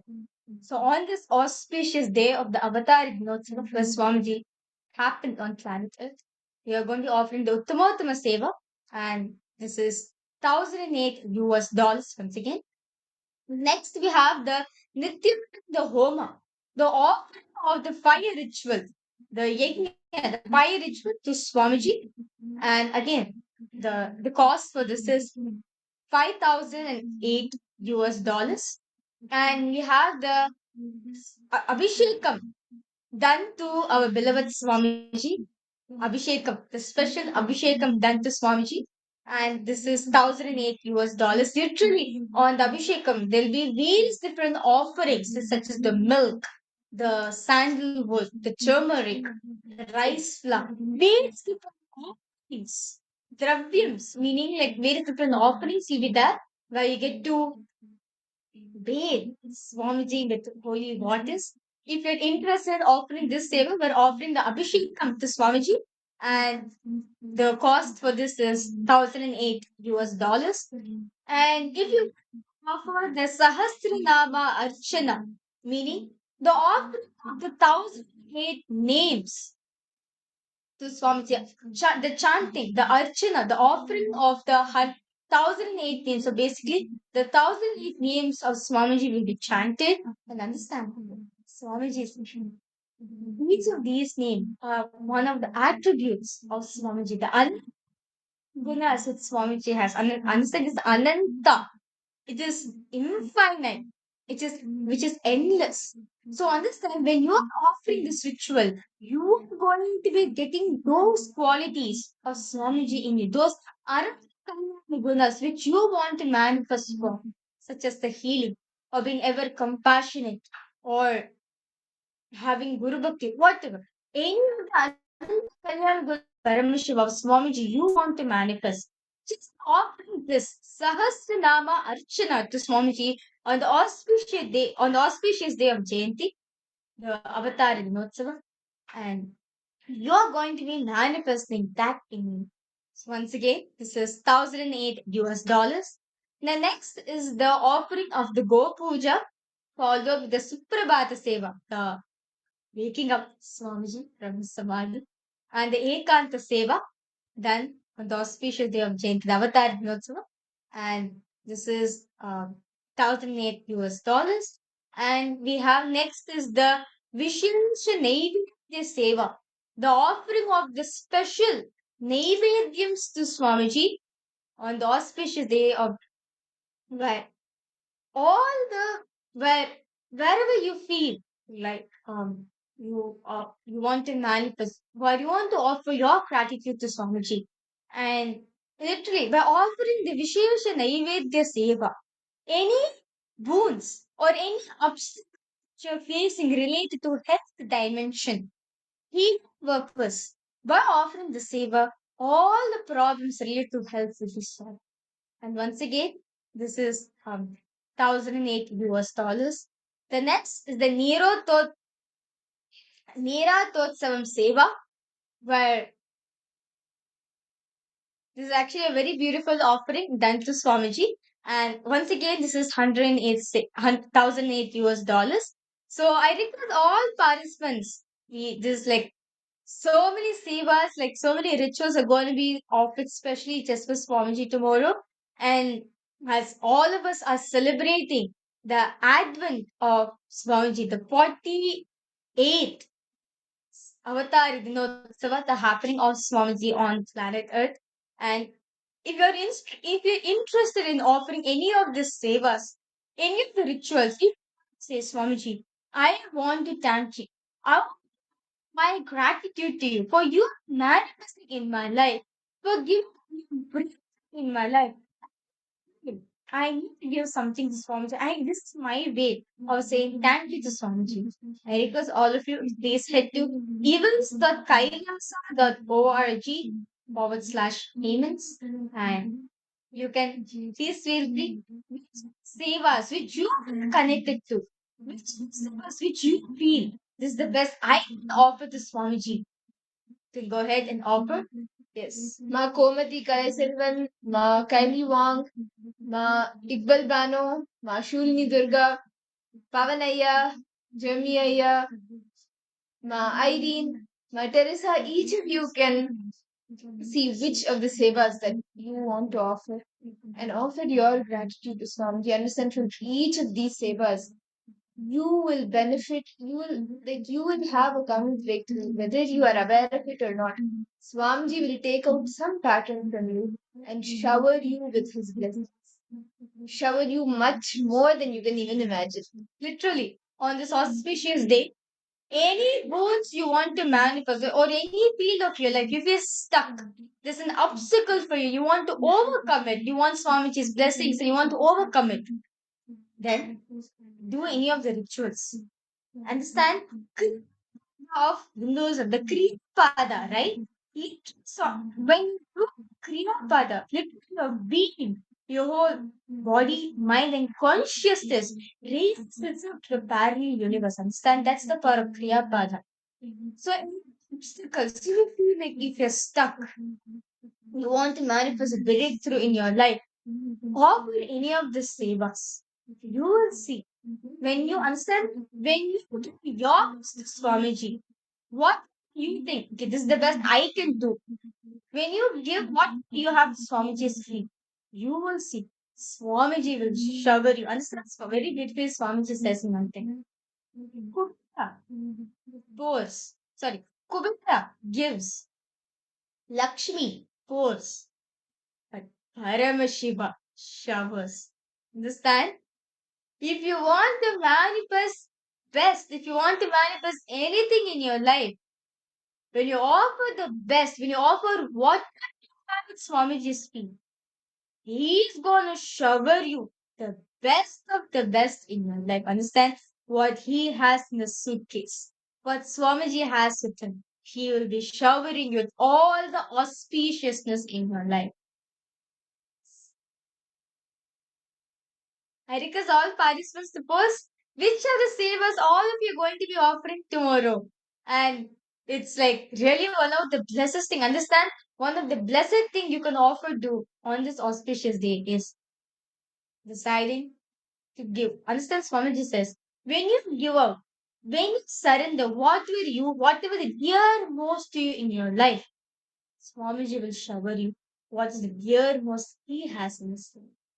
Very beautiful in the Guru Gita, Paramashiva says, the most dearest thing in one's life is Guru Kripa. Having Guru in your life as his manifestation is rare. As Swamiji's manifestation is rare in us. Understand? For this very happening, understand? For Swamiji's advent to come and happen on planet Earth, not just him alone, the whole planet, whole universe, the whole cosmos. Understand? The whole cosmos was waiting, was planning for this advent to happen, as humanity was in dire need for this. Ever since after the Mahabharata won, where Bhagavan Sri Krishna left the body and went to Vaikuntha. Since the day age of Kali, right? Humanity have humanity have degraded ourselves from what we was. Meaning, like the consciousness, forgetting that we are the consciousness, we degraded ourselves. And not just that, now in the current day, in the modern era, where there's so much of violence, so much of wars and so many different things, right? At this peak, when humanity is in their crisis, when the negativity rises, it happens once again to uplift the Dharma. In the Bhagavad Gita, chapter 4, verse 7 and 8, Bhagavan Krishna says, Yada yada hi dharmasya glanir bharat abhyutanam dharmasya tadatmanam srijamyam paritaya sadhunam vinashaya ch dushkritam dharma samsthapanarthaya sambhavami yuge yuge. When the negativity rises, when the positivity declines, I happen the Dharma. I happen again and again. Through his words, Swamiji has come down to uplift the Dharma of life once again for all of us. And he has happened for each and every one of us as an answer to all of our prayers. Okay. Yes, so we have asked a question regarding What's the Pada Pujas? What's the difference between Pada Puja and Pratyaksha? It is the same. See, Aya, Pratyaksha Pada Puja is the offering done to Swamiji's feet. the Pada Puja is the seva. The words Pratyaksha means physically present. So Swamiji has incarnated. He's there as a as a alive form, a alive being in front of us for us to offer the Pada Puja. Pratyaksha means physically there. And the Pada Puja is offering your gratitude at the feet. The Pada means feet and Puja is the offering. You can choose Jeremy Maxwell there.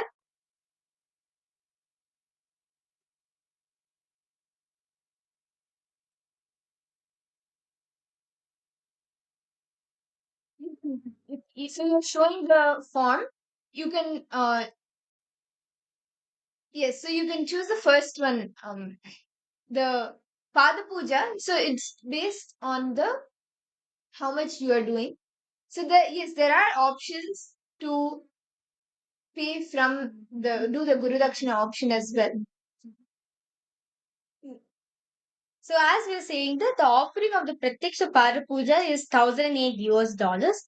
And if you want to if you feel like I would say yeah, you should offer the $1,008 as you can get like you see the karma debt blessings from Swamiji, personal like you can receive the one-on-one blessings from Swamiji after the Pratyaksha Pada Puja.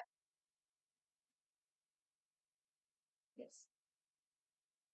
And Guru Dakshina is nothing but Guru Dakshina. Guru Dakshina is nothing but the anything from $1 and above. You can offer the Guru Dakshina. How any amount is Guru Dakshina. Any type of donation, like how when in any Hindu temple you go to, you offer a penny, a coin, a few dollars. You offer that is the Guru Dakshina.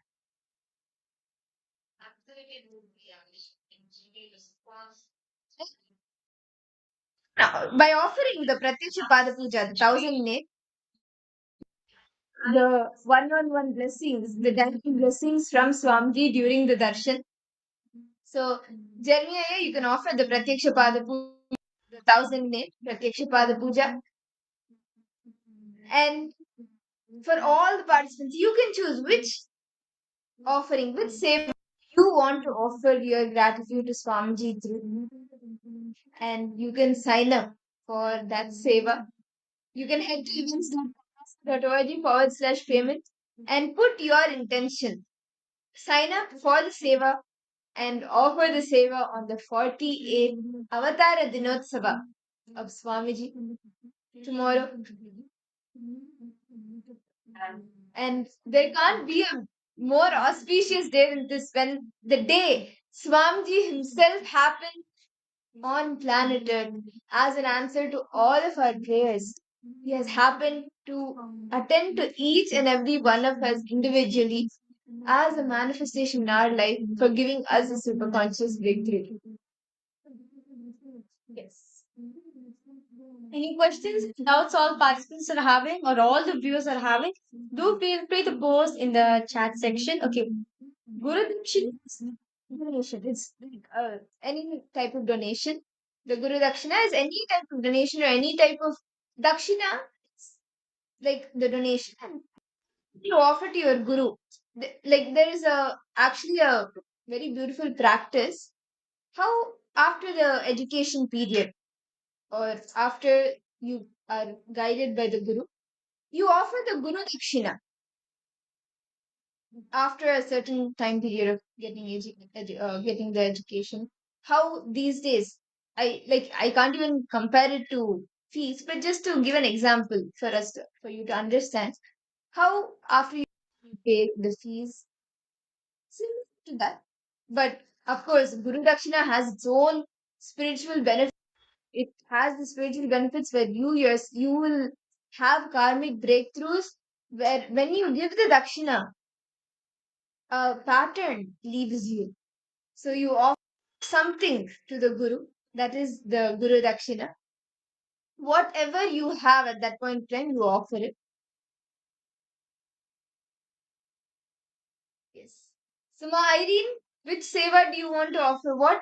Are you interested in offering any of the sevas, offering your gratitude to Swamiji for everything Swamiji showered you with? And Pavanaya, Ma Iqbal Bano, Ma Komati, Nithyanandam, Ma Vani Goyal, and we also have the offering of Tutula Abhare. So I request all participants, if you're interested in offering your gratitude to Swamiji on this auspicious day, please head to this link. And the Pratyaksha, understand, the Pratyaksha Pada Puja, the offering of the Pada Puja is just like, actually when, this reminds me of a beautiful story, an incident which happened. So Mahavishnu to was going to Mahasamadhi, and at a point of time he leaves the Padakas outside and he goes in. And the Shankar Chakra mocks, like teases the son, the same, see. Parindama leaves you outside the Mingo, but look at us. He takes us along with us for Mahasamadhi investment. Of course, the Padikas also, but I also want to be at Mahavishnu every time. I want to experience that. Parindama, he's Atma Rama, right? He knows everything. Parindama, he knows. So, he told the Padika saying, see, it is through you people worship you. Understand? You are considered as through you people can worship me. Understand? It is through the Padakas only. All of this, through the Padakas only we worship the Master. Understand? Because the Padakas represents the divine.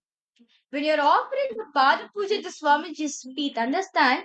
When you're offering the Pada Puja, it is considered you're offering to Swamiji himself. Understand? The feet of the Guru. The feet of the Guru. Understand? Is simple. Only rarest beings can attain that space where they get chance to offer at Swamiji's feet. Where I get chance to offer. Understand? Today's population is 8 billion people that are out there in planet Earth. Only blessed are those are even having Swamiji in their life, because Swamiji knows. And instead, Swamiji says, if you are here today in your previous birth, I have come to you.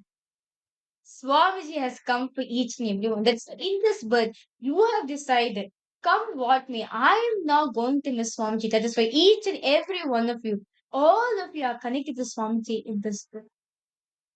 And when you're offering the Pratiksha path, which understand only blessed are those rare amongst the devotees, have this opportunity to offer directly at Swamiji's the offering of the Pratiksha Pada Puja. Literally, what Brahma writes in his hand, Guru rewrites just with his left toe. Understand? What Brahma writes, Brahma, that's the Srishti, right? The creation, whatever he writes, Guru rewrites it with his left toe. So understand the significance of Guru Pada, the Padukas, the Padams of Swamiji. By offering the Pratiksha Pada Puja at Swamiji's feet, any karmas, any obstacles which you're facing in your life, you'll be liberated. Just left toe, he will remove all the obstacles you are facing in your life and give you mukti, liberation for you to experience. So, yes, all the participants, tomorrow is the 48th Avatara Dinotsava. Like, if you just look back, sometime back, it just feels as if the giant just gone over. But 1 year is over, and Swamiji's 48th Avatar Dinotsava has come. And there can't be a more auspicious day than this to offer your gratitude to Swamiji for happening in our life. So you can head to events.kailasa.org/payment and sign up for any of the sevas that you want to offer, whether it is the Raja Shringara Seva or the 108 Vastra Seva. How Swamiji is just gracing us every day during the darshan with all the different alankaras. You can offer that. And whether it is the Vaijayanti Mala Seva, the Mala, the garland of victory, or the Nithyananda Namavali Archana, where for every aspect, for every quality of Swamiji, every name of Swamiji, you offer your gratitude and manifest those very same qualities in you. Any of the sevas that any of you want to offer, you can sign up immediately and don't wait. Take a step immediately and you will manifest the rest. Don't think about all the obstacles that may be coming. Swamiji, if you make the declaration, yes, I want to do this. Swamiji will come rushing to you. Right now you can manifest and offer the seva. Any questions, any doubts all participants are having? Or if you want to share your experience too, do feel free to post in the chat section. Can I request all participants to post? Which savers are all of you going to be offering tomorrow? What's we all going to be offering your thing to Swamiji? Yes. So for those that are participants who have filled out the form, right? You'll be receiving an email on the further details and how you'll be doing how you can offer this thing on Swamiji's on the Avatar Dinotsava. And as let us all now prepare ourselves for this beautiful for receiving Swamiji's expression.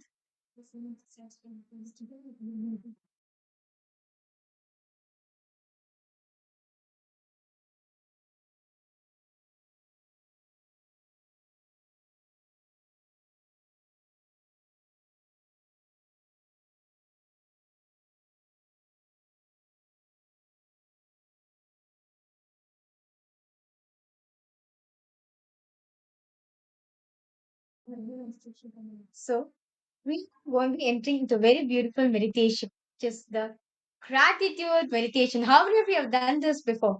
The gratitude meditation. So we are now going to be we are now going to be experiencing that gratitude, being having gratitude for Swamiji manifesting in our life. So can I request all participants, those of you who are not on camera, so please come on camera. We are going to be entering into the gratitude meditation. I request all of you to please come on camera. Ma Iqbal Banu, Ma Kaili Wan, Ma Komati Kali Chalvan, Ma Vani Goyal, Ma Shilpa Anil Kumar, Ma Anand Premini, Taiki Zang Ayya Pavanaya. Can I request all participants to please come on camera? We are going to be entering into a very powerful meditation, which is the gratitude meditation. Make sure you are shown completely on the camera.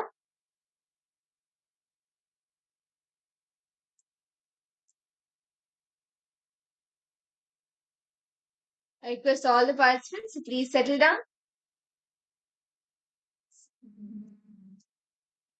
Please sit straight. Close your eyes. Sit in a comfortable seated position.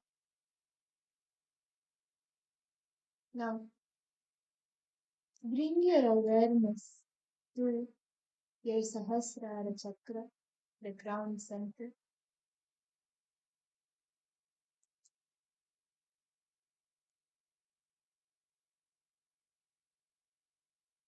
Concentrate on the Sahasrara chakra.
Paramashivoham Ananda Paramashivoham Om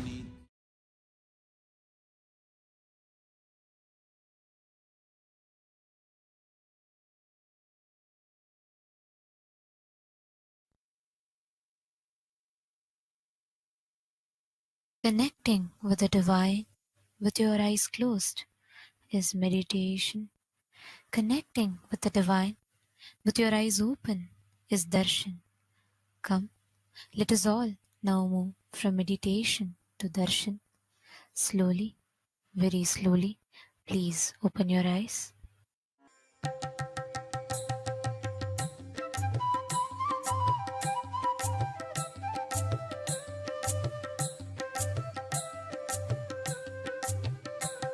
Nitya, Nitya, Nitya, Nitya, Nitya, Nitya, Nitya, Nitya. He Shiva Shankara Nitya, Madhava Murahara Nitya. He Shiva Shankara Nitya, Madhava Murahara Nitya. Giridhara Gopala Shambho Mahadeva, Giridhara Gopala Shambho Mahadeva. Nityananda Nitya, Nityananda Nitya, Nityananda Nitya, Nityananda Nitya. He Shiva Shankara Nitya, Madhava Murahara